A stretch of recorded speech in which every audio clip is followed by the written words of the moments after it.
So apparently, I am the only person in the world who does not like Nevernight. Coolsville sucks. What you call an icon living? Puerto Rican legal mission, just did it. I love over 5 minutes. Whoa, me up to I hit the bitch. This is actually very upsetting because I sprayed my edges and this is the first signed edition of Nevernight. But recently I just finished reading this book. I'm going to set it up here because I don't like holding it.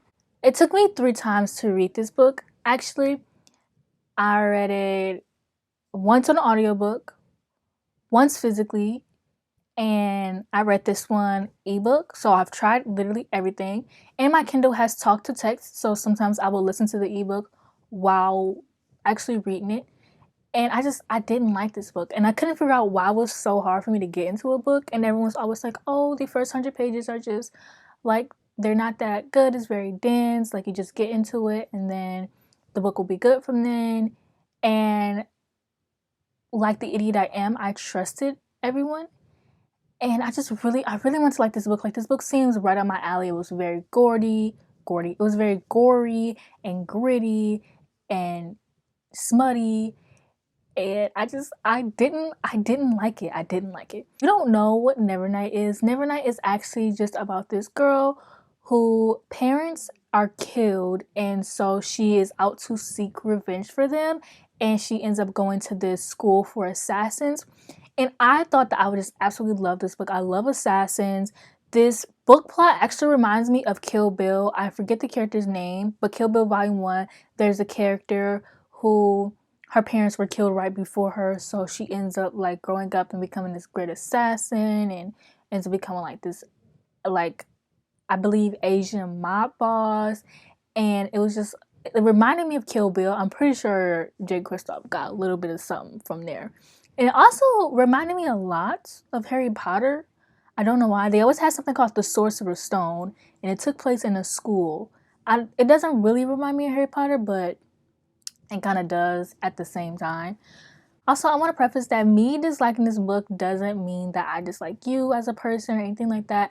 I usually don't do disclaimers on my video, but when I posted my rating, a lot of people were like upset that I didn't like this book and like offended. Like, of course, there are my friends who are like joking, and like I don't mind that because I joke with people all the time. But then there are people who are like I don't really know like that, and I feel like they were really upset. But also, I don't know them, so they probably weren't upset. I tried everything and I just did not like this book. And it doesn't mean that I'm not gonna read the second book. Like, I don't hate this book. This isn't a rant review. This is literally just me talking about how I feel like I'm the only person in the entire world who didn't like this book, and I don't want to say left out, but I feel left out because I don't like this book. The things I liked about this book, the writing was very flowery, very like poetic and like pretty. It was very beautiful writing there. When I was reading this book, I have highlights, so I'll link my review down below. And I had a lot of things highlighted just because the quotes were just so beautiful and like relatable. Like I said, like the writing was good, but I don't think it was for me. This is my third Jay Kristoff book I've read, and I've given them all below 5 stars. Like, I just did not enjoy this book at all. I don't think I enjoy his writing, though it may be beautiful, which makes me sad because Empire of the Vampire was my most anticipated read of 2020, and I'm getting pushed back to 2021. But it just makes me so sad because Empire of the Vampire was like my most anticipated read, and I don't think that I like his writing. I just finished Illuminate last month and I didn't like it. I gave that 3 stars. I read Aurora Rising back in like August, I believed, and I didn't like that. I gave it 3 stars. And but this is about the likes, not the dislikes. Okay, so we're gonna continue on with the likes. Mia was a great character. I really liked Mia as a character. She was very strong. She was just like a baddie, and I love when there are characters who are a baddie, you know? Like, she was written very well, and I really liked her a lot. Also, this is random, but I like the idea that it's literally never night, and that's why it's called Never Night, because there are 2 suns.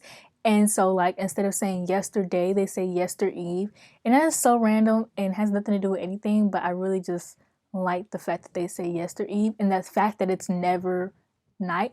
I didn't know that, like, going into this book. And I will be continuing on to the second book. I feel like maybe I just didn't like the setting of this book, and maybe I just didn't like you know, I thought that the characters were like, I just thought it was boring, okay? Just nothing about this interests me, and people were like, oh, it gets better, like, you know, 50% through. But when I read in a book, like, I want the book to be good all the way through. Like, I get that the ending is I get that the beginning is very slow, but I want to be like interested all the way through, and not like the last 70% or the last 50%. Like, I want to be engaged through the story throughout. Now we're getting on to my dislikes, which honestly, it's not that many. But one thing I just couldn't connect with the story, and I think that's what one of my biggest issues was.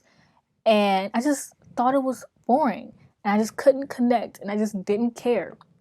And you would think I would love a school with assassins, but I didn't care. Like, yeah, there were some things that were like really, really interesting, but I didn't care, and I just couldn't bring myself to care. And I didn't really like the annotations, which is weird to me because I thought I would love it, but I just felt like the annotations were just placed in very weird places. But this is when I was reading it physically, because on my Kindle, all you had to do was click the asterisk and then the annotations would pop up. And 90% of the times, I didn't even notice the freaking asterisks in general. And then they had them at like the end of the book once you finish, which I wish that this book kind of did that, because when I was reading it physically, I think that's what stopped me. And actually, I stopped reading the footnotes, like, I want to say a chapter into the book. I was like, no, this is taking too much. I can't do this. Like, and I feel like if you have something important to say it in the text instead of telling your readers that throughout your footnotes, you know? Like, it had like a lot of extra world building, which I feel like could have just been said in the text, but like I kind of liked it at the same time. It's like, I don't hate this book. Like, this, like I said, this isn't a rant review. I just feel like I couldn't connect with it, and I think that was my biggest struggle. And like, a lot of people say you have to read the footnotes, and you really don't. I still grasped the story with or without the footnotes. I just felt like I didn't like how, like, sometimes there would be scenes where like there was an important fight scene, and next thing you know it was like the freaking footnotes, and like I just didn't like how there was footnotes in the middle of important scenes. One thing I hated was the romance. Like, I don't know why, but I just did not like Trick. I don't like him. He's very bland and boring, and I don't like how she kind of fell in love with the first guy that she freaking met out of nowhere. Like, there would be cute quotes and stuff with her and Trick, and I was like, ugh, I want to throw up. Like, the kissing scene, I wanted to throw up. But Mia and Ashlyn, now that is what we need to get more of. And that's why I'm actually really excited to read book 2, because I know there's going to be more of Ashlyn. Like, the scene where there's a scene where Mia kisses Ashlyn in front of Trick, and like, I was living for it. I was like, yes, give it to me. Give me the tea. I need it.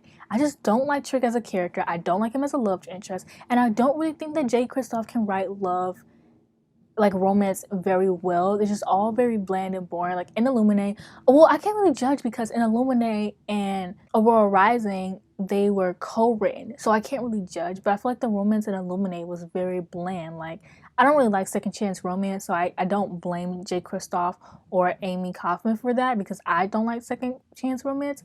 But like, it's just in this one, the romance was just very bland and boring. But like, the romance with Ashley, what was that?